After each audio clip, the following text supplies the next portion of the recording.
Hello friends, welcome back to our channel. అయితే ఈ వీడియోలో చైనా ఇండియా వార్ గురించి తెలుసుకుందాము. చైనా ఇండియా వార్ ఎందుకు జరిగింది, మరియు వాటికి కారణాలు ఏంటివి, మరియు యుద్ధం ఎలా జరిగింది, అలాగే యుద్ధంలో ఎవరు గెలిచారని చూద్దాం. ఫ్రెండ్స్, ముందుగా మనకు ఒక విషయం తెలియాలి. అదే McMahon line. McMahon line అనేది ఈశాన్య భారతదేశంలోని అరుణాచల్ ప్రదేశ్ రాష్ట్రం నుండి చైనా నియంత్రణలో ఉన్న టిబెట్ ప్రాంతాలను వేరు చేసే సరిహద్దు రేఖ. ఇది 1914లో సిమ్లా ఒప్పందంలో భాగంగా స్థాపించబడింది.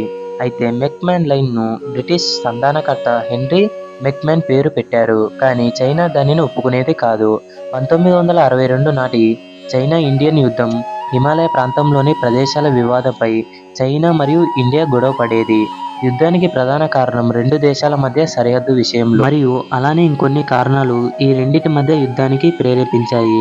అదేంటంటే 1959లో టిబెట్లో ఒక ముఖ్యమైన సంఘటన జరిగింది. టిబెట్లో చైనీస్ పాలనకు వ్యతిరేకంగా ఒక తిరుగుబాటు నడుస్తూ ఉండేది, కానీ అదక్కడ విజయవంతం కాలేదు. కానీ చైనా దీనిని సీరియస్గా తీసుకుంది. ఈ తిరుగుబాటు సమయంలో టిబెట్ యొక్క ఆధ్యాత్మిక మరియు రాజకీయ నాయకుడైన దలైలామాను రక్షించే ప్రయత్నం జరిగింది.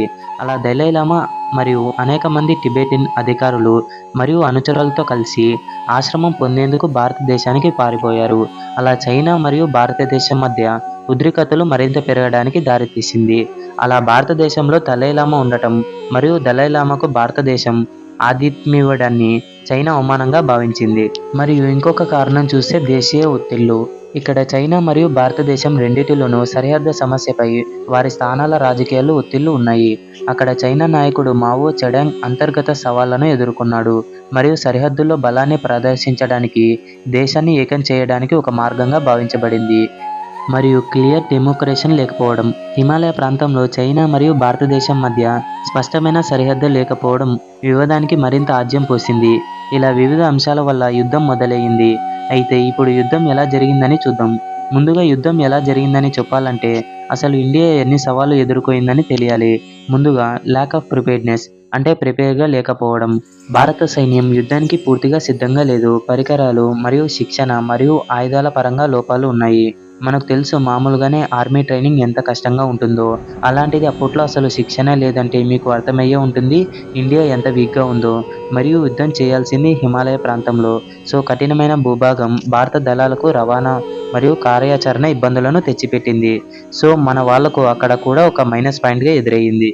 అలాగే మన దేశానికి అప్పటికే స్వాతంత్రం రావడం మనకు సామాజిక ఆర్థిక సమస్యలు మరియు రాజకీయ అస్థిరతతో సహా అంతర్గత రాజకీయ సవాళ్లు వ్యవహరిస్తోంది. బాగా ఆలోచిస్తే చైనా బలగాలు చక్కటి సమన్వయంతో మరియు ఉగ్రమైన దాడిని ప్రారంభించాయి. ఇది భారత్కు ఇంకో మైనస్ పాయింట్.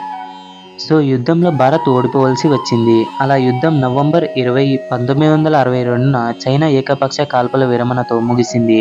అయితే మీరు నమ్మరు, కానీ 38,000 స్క్వేర్ కిలోమీటర్ అక్సై చిన్ భూమిని స్వాధీనం చేసుకున్న తర్వాత చైనా ఏకపక్ష కాల్పుల విరమణతో ముగిసింది. అయితే చైనా ఇలా చెప్పుకోవచ్చింది, మేము అనుకూలమైన స్థితిలో ఉన్నందున శత్రువులను నిలిపివేయాలనుకుంటున్నామని. చైనా తీసుకున్న ఈ నిర్ణయం చాలా మందిని ఆశ్చర్యపరిచింది. కాల్పుల విరమణ తరువాత రెండు దేశాలు చివరికి అంగీకరించి అంతర్జాతీయ సరిహద్దు లేకపోవడంతో లైన్ ఆఫ్ యాక్చువల్ కంట్రోల్గా పిలువబడే వాస్తవ సరిహద్దును ఏర్పాటు చేశాయి. అయితే ఇలానే చైనా భారత్పై 1967 ఘర్షణలు చేశాయి. కానీ ఈసారి ఇండియా చైనాని తిప్పికొట్టింది. ముందుగా నాతులా క్లాషెస్. ఇది సెప్టెంబర్ 1967లో జరిగింది. అయితే ఈ వివాదం భారతదేశంలోని సిక్కిం రాష్ట్రాన్ని చైనాలో టిబెట్ అటానమస్ రీజియన్తో కలిపే నాత్లా పాస్ వద్ద జరిగింది. ఇది భారత్ మరియు చైనా సైనికుల మధ్య వాగ్వివాదంలో ప్రారంభమై పూర్తిస్థాయి యుద్ధంగా మారింది. చైనా బలగాలను భారత్ సైన్యం విజయవంతంగా తిప్పికొట్టింది. అలానే అక్టోబర్ 1967లో మళ్లీ సిక్కిం టిబెట్ సరిహద్దు వెంబడి ఉన్న చోలా పాస్ వద్ద కూడా ఇదే విధమైన ఘర్షణ జరిగింది. అయితే ఈసారి కూడా భారత సైన్యం తమ స్థానాలను సమర్థవంతంగా కాపాడుకుంది.